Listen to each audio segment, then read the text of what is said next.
Week 8 of the season provided us with some outstanding football. 2 games go to overtime, and another is decided in the final seconds. I'm Glen Dehmer, and this is Inside the Sun Belt. Once again this week, it starts early with a Tuesday night game between Arkansas State and Louisiana Lafayette. We go right to the first play of the second quarter, and Frankie Jackson scores from 11 yards out, 13-0 Arkansas State. Louisiana Lafayette turns it over, and watch the nice catch here by Julian Jones make it 20-0. The Raging Cajuns finally get on the board. The defender falls down, and Darrell Surgeon walks into the end zone, but they still trail 26-7 at halftime. First drive of the third quarter, and it's Terrence Broadway to Surgeon again, 25 yards, and it narrows the deficit to 26-14.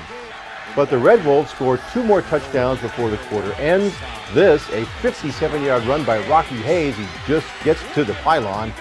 40-14 after 3 quarters. Arkansas State puts up 526 yards of total offense and stays in the Sun Belt race with a 50-27 win over Louisiana Lafayette. A heavyweight battle of conference unbeaten as Western Kentucky hosted Louisiana Monroe. The Hilltoppers jumped to a 14-0 lead as K'Wan Jakes fired a pair of touchdown passes. Jakes had 4 touchdown passes in just the first half, 2 of those going to Jack Doyle, and they led 28-7. That's when Colton Browning got going. This strike to Courtney Davis made it 28-21 at halftime. Then he tied the game early in the fourth with a pass to Colby Harper. WKU finds its offense just in time. Antonio Andrews scores with 2.5 minutes to play, and it takes the lead at 35-28.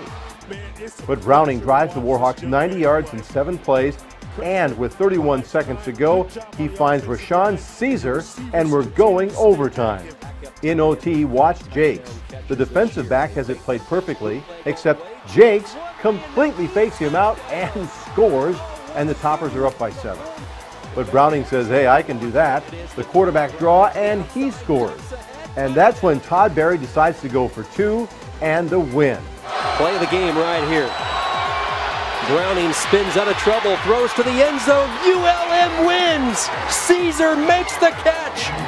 The final, 43-42 ULM.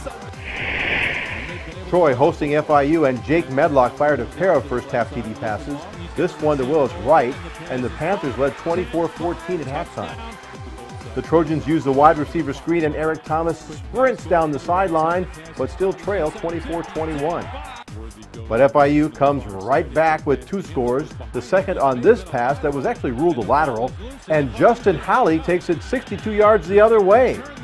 37-28 Panthers after 3 quarters. On to the fourth, and Deion Anthony, starting in place of injured Corey Robinson, runs the quarterback draw, and he splits 2 would-be tacklers at the end zone, and now it's 37-35. The Trojans got the ball back with just over a minute to play from their 6. Anthony came up with some clutch plays to advance the ball to the FIU 25, and then they called on Will Scott. Snapback, ball down, the kick is on the way, and it is gone!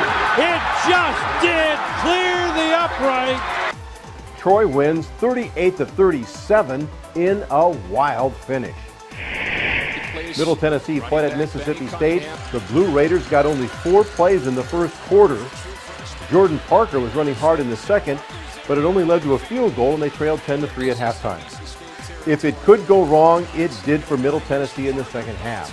The Blue Raiders fall to Mississippi State 45-3. The only good news was it was a non-conference game.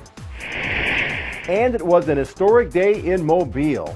South Alabama not only wins its first Sun Belt game, but it gets its first ever win over an FBS opponent. The Florida Atlantic made the Jaguars earn it 37-34 in double overtime. South Alabama blocked 3 field goals in the game. Colton Browning of Louisiana Monroe is the Offensive Player of the Week. He threw for 308 yards and 4 touchdowns. He ran for 2 more scores in the big win over Western Kentucky.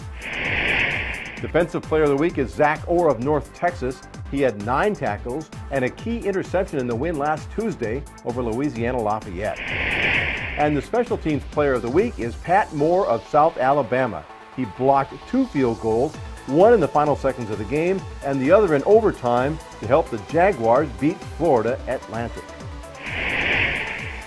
This weekend, North Texas plays at Middle Tennessee, a 2:30 p.m. kickoff, and you can watch it on ESPN3.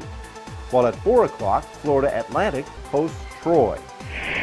Western Kentucky travels to FIU to play a 6 p.m. game. It's also on ESPN3. And league-leading Louisiana Monroe hosts South Alabama. It is also a 6 o'clock game.